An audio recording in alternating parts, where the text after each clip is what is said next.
Morning, students. Today you guys are going to be starting on section 7.3, Graphing Linear Inequalities. This will be a short section that will complete over the next 2 weeks. There's not a lot of new material, so I know that you'll be successful with what we do today as you guys watch the video. I am going to hand back your systems test and your project tomorrow, and as of now, you'll have a short quiz on Friday. You should have your notes pages in front of you. And as I put earlier, hold on, I'm going to go back. These should be on pages 37 and 38 in your notebook. Right now, I want you to pause the video and go through these 5 steps.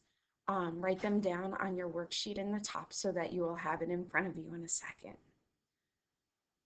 All right, now that your video, this is written in your notebook and the video is playing again, this is what you should know. You're going to first decide if it's easiest to graph it in standard or slope-intercept form. Then I'll show you whether you decide if you're using a dashed line or a solid line.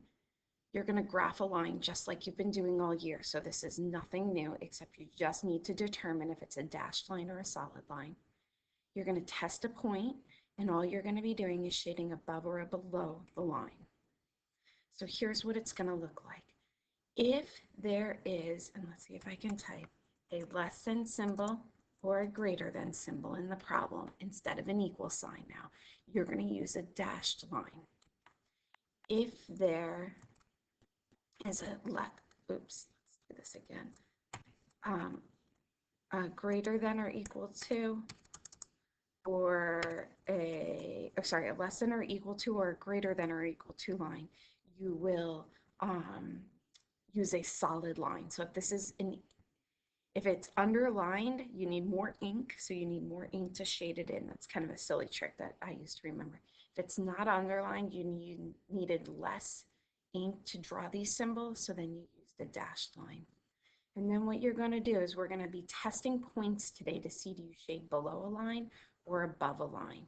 And that's what we're going to be doing. So we're going to be doing we're just going to be graphing linear inequalities.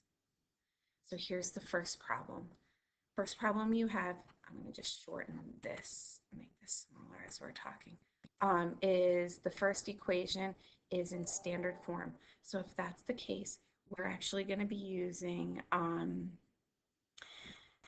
standard form and intercepts to graph it. So if our x-intercept, let me go ahead and change I should have changed settings at the beginning.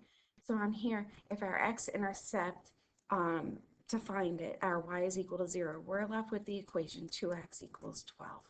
Okay, and then if you divide both sides by 2, you would get that x equals 6. So our x-intercept is x equals 6.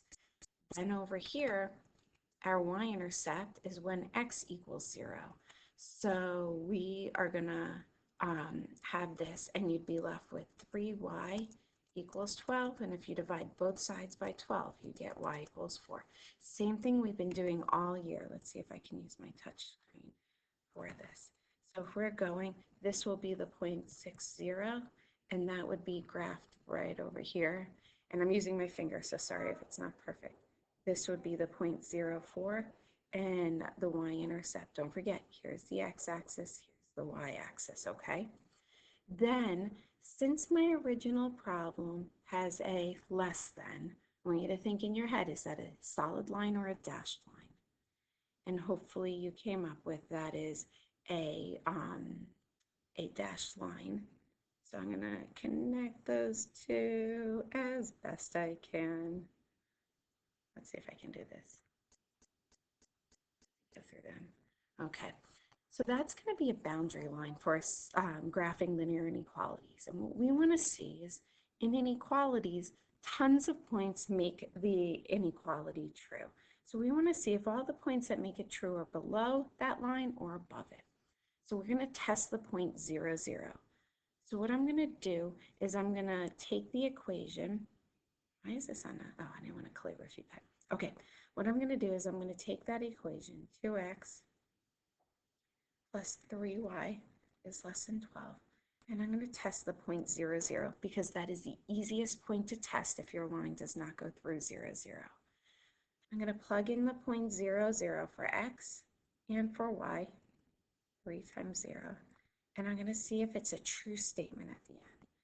2 times 0 is 0. 0 plus 3 is 0, and is 0 less than 12? And when we do that, 0 is less than 12, and that is a true statement. What that tells us is that on our graph, the point 0, 0 and every other point that's below the line works, makes the inequality true.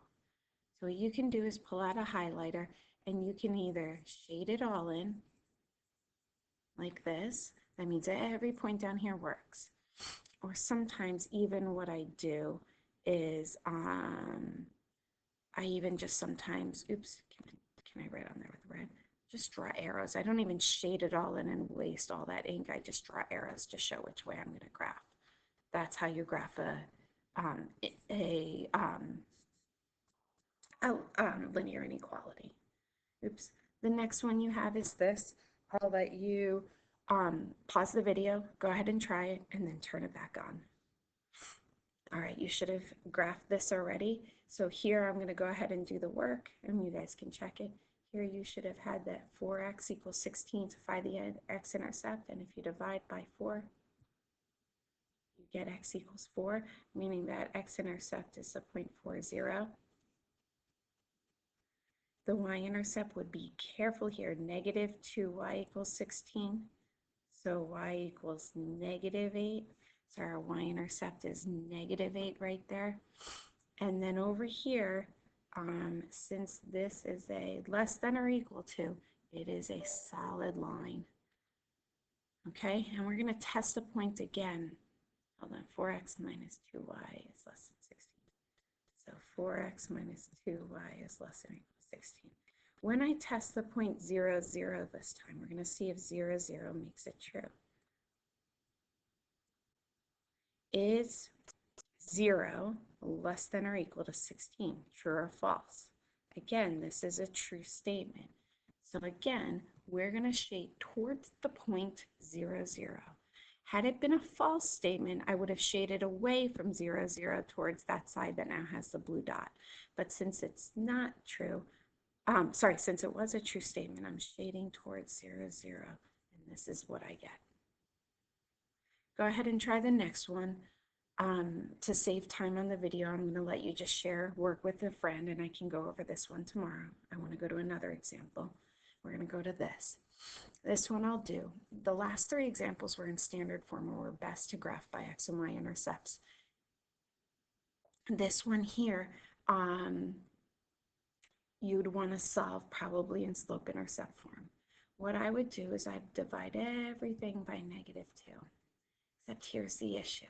Hopefully you remember earlier in the year that when you divide both sides of an inequality by a negative, you have to reverse the direction of the inequality. And here you'd get negative 3/2 x. 3 over negative 2 is negative 3/2 x. And then negative 18 over negative 2 is plus 9. So the y-intercept on here is 9. And the slope is down 3 over 2. Down 3 over 2. Sorry, it's hard to do this without over to here.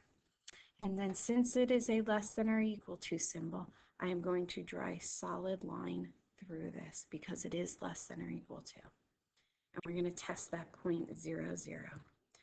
So to test that point 0, 0, I have negative 2 times 0 is less than or equal to 3 times 0 minus 18. And I could have put this in at any line. Is 0 less than or equal to 0 minus 18 is negative 18. Is that true or false? That is false. So in this problem, you do not shade towards 0, 0, which is right there. You're actually going to shade the opposite way. So you would shade up. Okay, that is a linear inequality. The last one we have, I'm just going to get you started, and then I'll let you finish the problem. So here what I would have done is I would have put this into slope-intercept form. Y minus 7 is less than or equal to negative 2x minus 8. I would have then added 8 to each side. Sorry, I'm obviously not, sorry, I just got distracted. Sorry, add 7 to each side. Let's try that again. And when you do that, you get y is less than or equal to negative 2x minus 1. This is easy enough to graph. Slope is -2 down 2 and over 1. It's off by the tiniest bit on here. Sorry about that. And it's a less than or equal to symbol, so it's going to be a solid line. And then I'm going to test that 0.00. I'm actually going to test it in here because I think it's easier. It is 0 less than or equal to -2 times 0 minus 1 is 0 less than or equal to -1. 0 is actually not less than -1. It is a false statement here. So that means that I do not shade towards that 0.00 that I just did in red. I'm actually going to shade down below.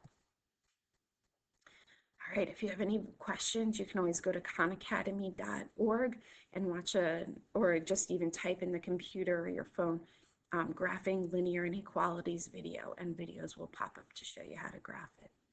Your homework is this worksheet. It is a front and back worksheet, and it will all be due tomorrow. Thanks a lot, you guys, and have a good day.